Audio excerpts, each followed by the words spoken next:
অনেক অনেক ধন্যবাদ দেখিকে। সে বলছিল যে এত মানুষের সামনে কথা বলতে একটু নার্ভাস ফিল করে, কিন্তু কথা শুনে সেটা মনে হয়নি। খুব চমৎকার বলেছে। এবার যাকে আমন্ত্রণ জানাবো তিনি আসলে চেরি ফলের মতো মিষ্টি দেখতে, ভীষণ ভীষণ সুন্দর। হ্যাঁ, আমি ভয় পেলাম আবার ধমক দিল কিনা, যাই হোক। মানে তাকে তো আমরা সবাই জানি, সবাই চিনি কত একদম। আমি যদি গলুয়ের সেই মালার কথা বলি, নিশ্চয়ই তাকে আপনারা সবাই চিনছেন। এবং চেরি ফলের মতো মিষ্টি বলার পর আলাদা করে তাকে বিশেষণ দেবার আমার মনে হয় না খুব বেশি প্রয়োজন আছে। আমাদের নূরজাহানের জাহান, পোড়ামন্টুর পরি, দহনের আশা, আরও অনেক নাম আমি বলতে পারবো। সো এত নামে না যায়, আমার মনে হয় যে আমন্ত্রণ জানাই চিত্রনায়িকা পূজা চেরিকে।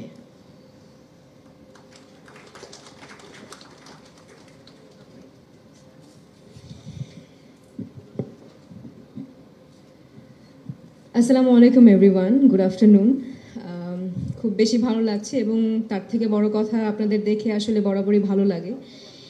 আর সব থেকে বেশি ভালো লাগছে we have our superstar one and only Shakib Khan, যাকে দেখলেই আসলে মনটা ভালো হয়ে যায়। এবং তার সাথে সাথে তার পাশাপাশি সুন্দর সুন্দর নায়িকারা আছে, ইমন ভাইয়া আছে। সো খুব বেশি ভালো লাগছে এবং আরও অনেক বেশি ভালো লাগার জায়গাটা বাড়িয়ে দিয়েছে রিমার্ক হারলেন, যেটা কিনা আসলে আমাদের সবার জন্য অনেক বড় একটা ব্যাপার, অনেক বড় একটা বিষয়। এবং তারা যে উদ্যোগটা নিয়েছে আপনজন, এটা সবার জন্য, শুধুমাত্র ব্যবসায়ী না, যারা ব্যবসায়ী তাদের জন্য তো একটা উন্মুক্ত ভালো লাগার দরজা খুলে গেছে।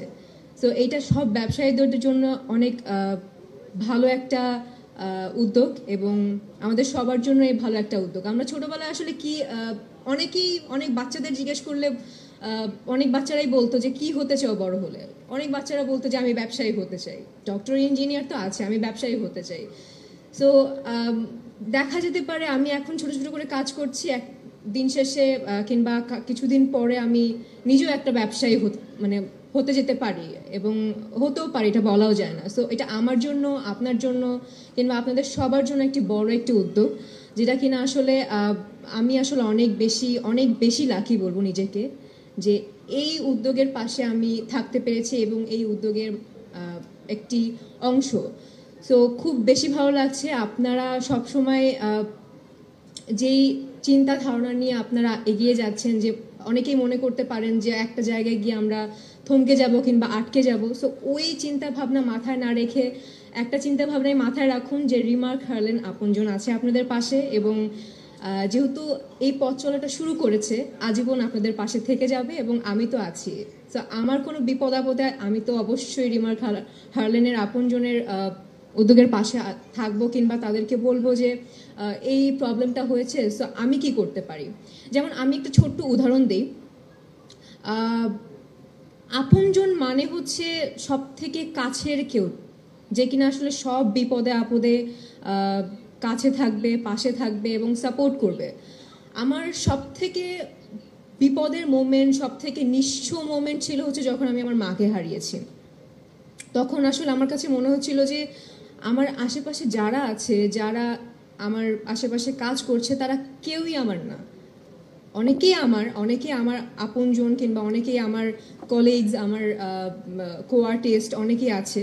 বাট আমার মা মারা যাওয়ার পরে আমি আসলে নিজেকে একদম নিঃস্ব মানে ভেবে বসেছি। এবং যখন আমি হারলেনের সাথে, আমার মা মারা যাওয়ার পর অনেক পরে আমি হারলেনের সাথে যুক্ত হয়েছি, এবং আমার কাছে মনে হচ্ছে যে এখন আসলে আমার মা নেই তো কি হয়েছে, আমার পাশে অনেকেই আছে যারা আসলে আমার মায়ের মতো করে সাপোর্ট দিতে না পারলেও মায়ের মতো পাশে থাকবে।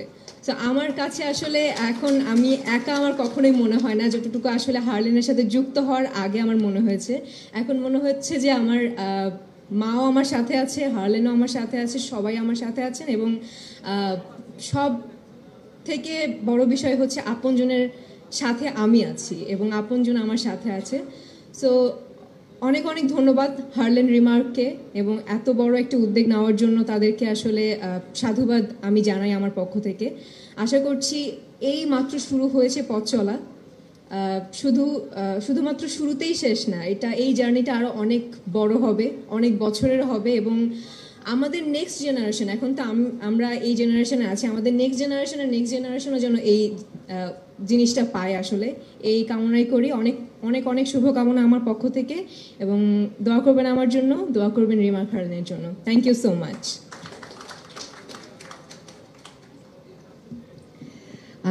এবার যাকে আমন্ত্রণ জানাবো, কিছুদিন আগে একটা ভিডিও নিয়ে আমরা অনেক হাসাহাসি করছিলাম। তিনি তার নিজের নাম বলেছেন লেবু, আমাকে বলেছেন আমি আলু।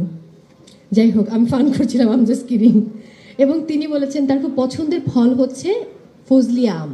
এবং মাঝে যে মেগাস্টার বসে আছেন, আমি জিজ্ঞেস করছিলাম যে মেগাস্টারকে তাহলে কি ফলের সঙ্গে তুলনা করবেন, তিনি বলেছেন ফজলি আমের সঙ্গে।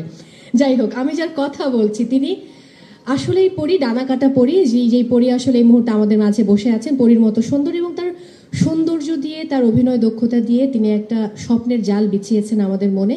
এই জন্য তাকে আমরা এত ভালোবাসি। বলছি আমাদের সেই শোভা, সেই শুভ্রা, বিশ্বসুন্দরীর তার কথা।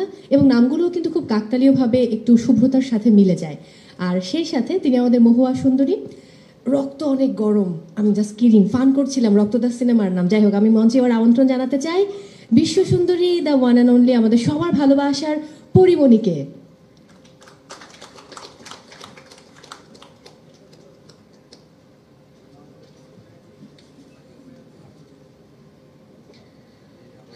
আসসালামু আলাইকুম। আমরা আসলে এখানে যারা আছি সবাই সবার আপনজন। আপনজন কখনো পর হয় না, এটা আমি বিশ্বাস করি, মনে প্রাণে বিশ্বাস করি। আর রিমার্ক যখন এই যে হার্ট শেপের মধ্যে একটা লোগো দেখতে পাচ্ছি আমরা, একটা হাতে একটা হাত, সো এই একটা লোগোই বলে দিচ্ছে, একটা সাইনই বলে দিচ্ছে যে হাত ধরাটা অনেক এত সোজা না, সহজ না, যে মানে অনেক সাহস লাগে, দম লাগে। তো ব্যবসায়ী তো আসলে সবাই এইভাবে ছোট ছোট ক্ষুদ্র ক্ষুদ্র ব্যবসায়ীকে বা উদ্যোক্তা যারা আছেন তাদেরকে হাত ধরার এই যে স্বপ্নটা বা হাত ধরাটা, এটা আসলে অনেক সাহস নিয়েই রিমার্ক আপনজন শুরু করেছে। আর এই আপনজন পরিবারের মধ্যে আমি একজন আপনজন। তার কারণ হচ্ছে আমি তো প্রথমে জয়েন করেছিলাম শুধু একজন শুভেচ্ছা দূত হিসেবে। তারপরে আমার মনে হলো যে এটা কখন ফিল করলাম, কিভাবে ফিল করলাম জানি না, কাজ করতে করতে আমার এখন মনে হয় না যে আমি এই পরিবারে জাস্ট কাজ করছি, একজন মডেল, একজন শুভেচ্ছা দূত, এরকম আমার কোনো কিছু মনে হয় না। কারণ এমন হয় যে আমি যখন হসপিটালে থাকি, রিমার্ক থেকে আমার প্রথম যখন আমি আমার এইসব কথা আমি কেন জানি ইমোশনাল কথাবার্তা বেশি হয়ে যায় আমার, কারণ আমাদের প্রোগ্রামটার নামই হচ্ছে আপনজন। সো আপনজনের তাদের ব্যাপারটা আমি একটু বলি, যে তারা সবসময় বিপদে মানুষের পাশে থাকতে চায়। সমস্ত যখন মানুষ ভেঙে পড়ে তখন তাকে উঠাতে চায়, যে না তুমি ভেঙে পড়ো না, তোমার ওই যে পূজা যেভাবে বলে গেল, এই ধরনের আসলে ইমোশন আমার সাথে একটু বেশি হয়েছে রিমার্কের সাথে। যখন আমি প্রথম হালেনের সাথে সাইনটা করি তার পরপরই আসলে আমার নানু বা আমি দুজনেই অসুস্থ হয়ে হসপিটালে। তখন মনে আছে যে আমার তাদের সাথে একটা সাইন হওয়ার কথা, একটা সাইন হয়ে গেছে আর একটা হবে। তো ওই সময় হসপিটালে বসে আমি সাইনটা করলাম আর আমাকে এতগুলো টাকা পাঠিয়ে দিল, মানে যে তুমি টেনশন করো না, আমরা আপনজন, তুমি এইটা দিয়ে বিল টিল দাও। মানে এই ধরনের বিষয়টা আসলে তাদের মধ্যে যে থাকে, উনি, আমি জানি না আমাদের চেয়ারম্যান স্যাররা কি হয়, যে মানুষের পাশে এভাবে থাকতে চায় যে তুমি আমি না থাকলেও তুমি আমাকে মনে করো, যে আমি তোমাকে এস্টাবলিশ করে দিয়েছি। তো এই জার্নিটা আসলে আমরা সবাই মিলে, ওই যে বললাম আপন কখনো পর হয় না, আমাদের আপনের সংখ্যাটা অনেক বেড়ে যাবে, সারা দেশ জুড়ে বেড়ে যাবে, সেই প্রত্যাশা আমি ডেফিনেটলি করতে পারি। আমার বিশ্বাস আমরা পারবো, কারণ আমরা কখনো পর হব না। রিমার্ক এই ওয়াদাটা করতে পারে ইনশাআল্লাহ। Thank you so much. আমি জানি না এত বড় বড় মানুষের আমি কী কী বলছি, আমাকে ক্ষমা সুন্দর দৃষ্টিতে দেখবেন। Thank you. অসংখ্য ধন্যবাদ পরিমণিকে। এবারে যাকে আমন্ত্রণ জানাবো, কিছুদিন আগে আমি একটা বিজ্ঞাপন দেখছিলাম, প্রোডাক্টের নাম না হয় না বলি, তো আমি বিজ্ঞাপনটা দেখে ভাবছিলাম যে আমি বোধহয় বলিউডের কোনো অভিনেত্রীর বিজ্ঞাপন দেখছি ওই মোমেন্টে, এরকমটা মনে হচ্ছিল। সো আমি বোধহয় ভুল করিনি, নাকি আমি কি ভুল বললাম? ইমন ভাইয়া এখন মানে যার বিজ্ঞাপন আমি দেখছিলাম, ট্রাস্ট মি, আমার মনে হচ্ছিল বলিউডের কোনো অভিনেত্রীর বিজ্ঞাপন দেখছি। এবং সেই মানুষটি রূপে গুণে অনন্যা এবং তার অভিনয় দক্ষতা দিয়ে অনেক আগে আমাদের পরাণ কেড়ে নিয়েছেন। এবং তিনি খুব লাকি, আমি এটা বলবো, কারণ তার সেই প্রথম কাজের কথা যদি আমরা বলি, সেই যখন তিনি লাক্স চ্যানেলের সুপারস্টার হলেন, তারপর যে প্রথম কাজ আমার আছে জল, তারপর থেকে জোনাকির আলো, একটা একটা করে যে কাজগুলো তিনি আমাদেরকে উপহার দিয়েছেন, প্রত্যেকটি কাজ খুব চমৎকার। এবং তিনি অর্জন করেছেন জাতীয় চলচ্চিত্র পুরস্কার, মেরিল প্রথম আলো পুরস্কার। এবং সেই মানুষটি আর কেউ না, আমি বলছিলাম রূপে গুণে অনন্যা, আমাদের পরাণের অনন্যা, যিনি আমাদের পরাণ কেড়ে নিয়েছেন। এবং দামালের সেই হইছে হইছে ও পূজা বলছে হইছে, সো দামাল নায়িকা বিদ্যা সিনহা মিমকে আমি এবার মঞ্চে আমন্ত্রণ জানাবো।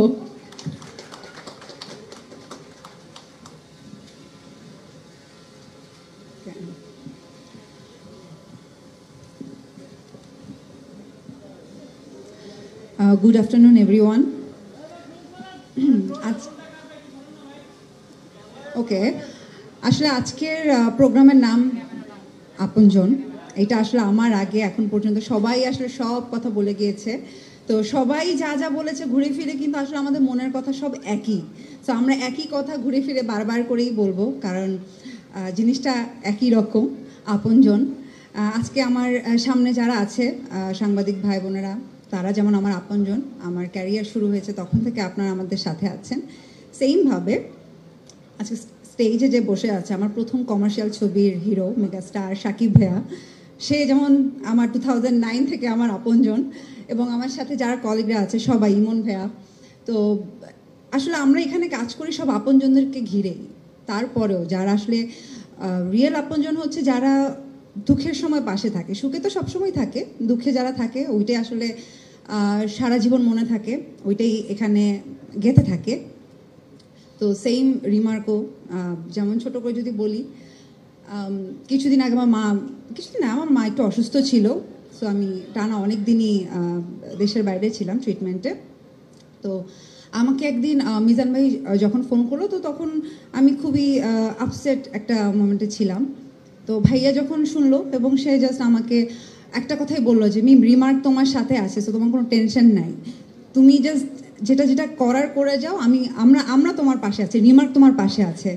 এবং সেই অবস্থায় একদিন সাকিব ভাই আমাকে ফোন করেছিল, আমার মার সাথেও কথা বলেছিল।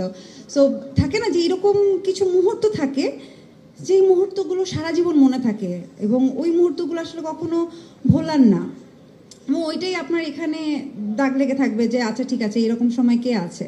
তো এই জন্যই বললাম যে রিমার্ক অ্যাকচুয়ালি যে আমরা এখানে ব্যবসা করছি তা না, ব্যবসার সাথে সাথে যারা জড়িত সবাইকে নিয়েই ভাবে। সেইমভাবে ওনারা যে এবার উদ্যোগটা নিয়েছে, এই যে দেশ এবং মানুষের কল্যাণেই তো সবসময় কাজ করে রিমার্ক।